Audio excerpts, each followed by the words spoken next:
Kanye West's music production has undergone a fascinating evolution, from his debut album The College Dropout to his upcoming collaboration with Ty Dolla $ign.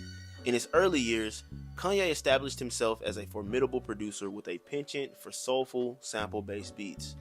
The College Dropout, released in 2004, showcased Kanye's knack for flipping classic soul records into fresh contemporary hip-hop tracks. From the soulful Through the Wire to the gospel-infused Jesus Walks, the album displayed Kanye's ability to blend diverse musical elements into cohesive and innovative productions. The production of The College Dropout was primarily handled by West, showcasing his chipmunk soul musical style, which made use of sped-up, pitch-shifted vocal samples from soul and R&B records, in addition to West's own drum programming, string accompaniments, and gospel choirs. In the early part of his career, Kanye was known for his soul samples. Right now, I'm chopping up the samples because the ASR, the reason why I use this, even though it came out like in 1991, you could chop it up into 61 pieces without wasting no memory. Without wasting no memory.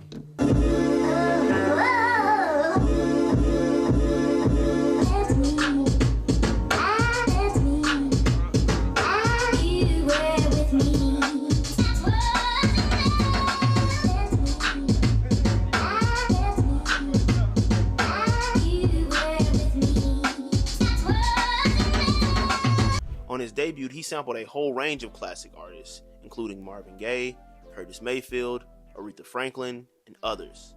This might give you the impression that Kanye was a crate digger in the vein of someone like J Dilla, but in reality, there was really just one crate Kanye dug through. In fact, according to Kanye's first manager, Kiyombo Hip Hop Joshua, Kanye wasn't a big record collector like that. He didn't have lots of old records. His girl's father gave him a crate of records that a lot of the samples on College Dropout came from. As Kanye's career progressed, so did his production style. His sophomore album, Late Registration, saw him incorporating more orchestral arrangements and live instrumentation, expanding his sonic palette. Tracks like Diamonds from Sierra Leone and Touch the Sky showcase Kanye's growing versatility as a producer, blending genres with ease and sophistication. John Bryan, a producer who had no background in hip-hop and was best known for producing movie scores and Fiona Apple records, was the key component behind Kanye's magnum opus. John Bryan, who co-produced everything, definitely changed my life.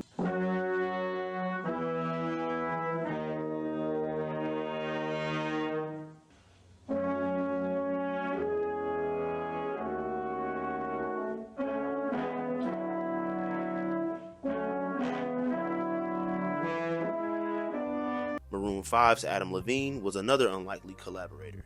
And how did Ye get in touch with both Bryan and Levine? Through a mutual friend, Rick Rubin.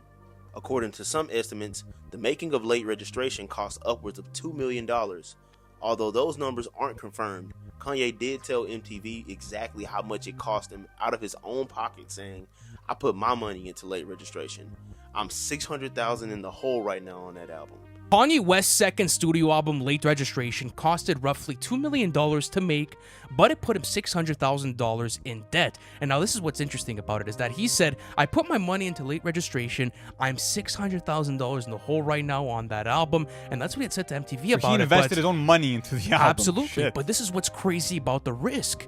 860,000 copies sold first week, debuted at number 1 on the Billboard 200, is one of the most successful rap albums of all time, and is currently sitting at 5 times platinum. So what's interesting is that Kanye has always overspent on his albums, and people know about this. There was even the whole thing of MBDTF costing like $3 million plus. But man, he's creating some of the most successful commercial records Always of all a return time. on investment, right? Absolutely. Not only that, but the quality ends up coming through with it. So kind of like a gamble factor on him having to actually deliver on these albums. But with each subsequent release, Kanye continued to push the boundaries of hip-hop production. Albums like Graduation, 808s and Heartbreak, and My Beautiful Dark Twisted Fantasy each represented significant shifts in Kanye's sound and approach to production. Inspired by stadium tours, house music, and indie rock, Graduation marked a departure from the ornate, soul-based sound of West's previous releases as he musically progressed to more anthemic compositions.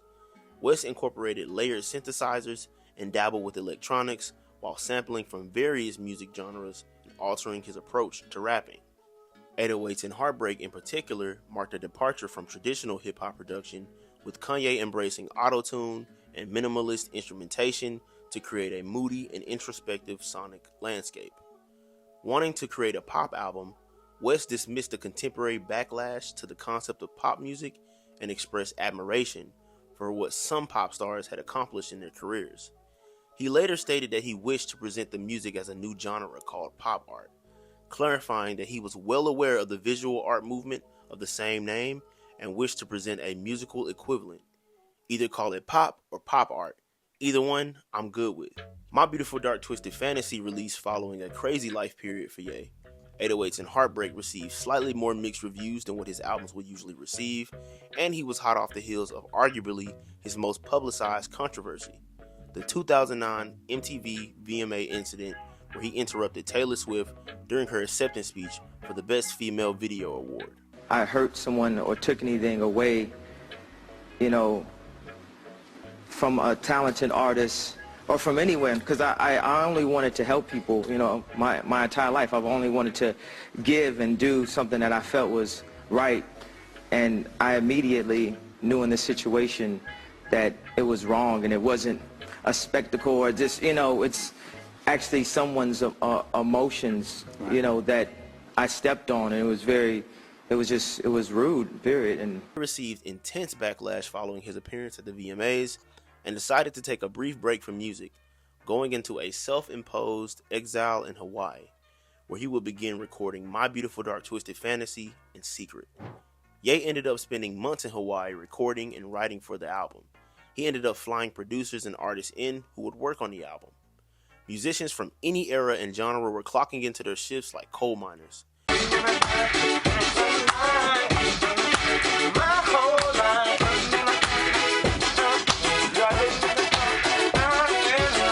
Yes, man. That's another smoker. yes.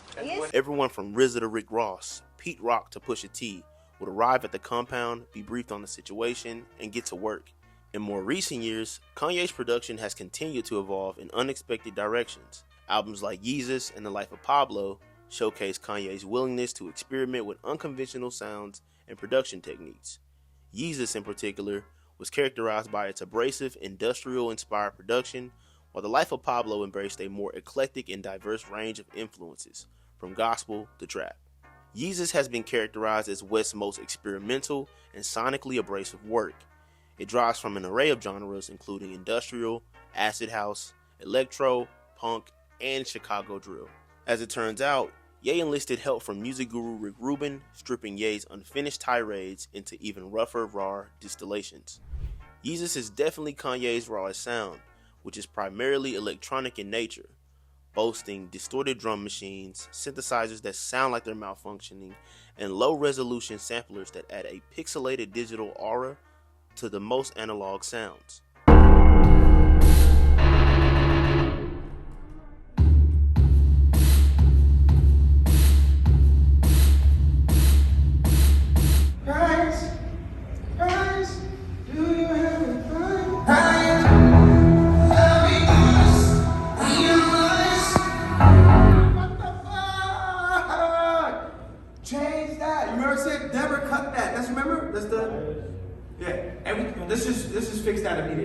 Kanye's upcoming album with Ty Dolla $ign is poised to be yet another chapter in his ever-evolving musical journey.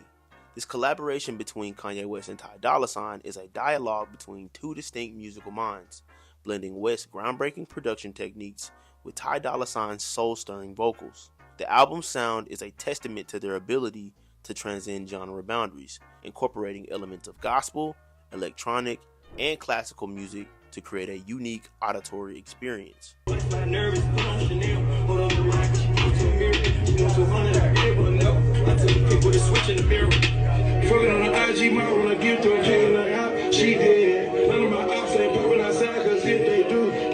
Vulture stands out for its innovative use of production techniques, including sampling, sound manipulation, and multi-layered instrumentation. These elements combine to create a soundscape that is both avant-garde and deeply rooted in the traditions of hip-hop and R&B, incorporating a lot of new unfamiliar faces like English producer Fred Again and Indonesian rapper/producer Suerte, who joined the recording sessions as an assistant studio engineer. My role was to record and do quick mixes for certain song ideas. I also helped chop samples and was basically the hands-on person in the studio, he says. Through his relentless creativity and fearless experimentation, Kanye West remains one of the most influential and visionary producers in the music industry today.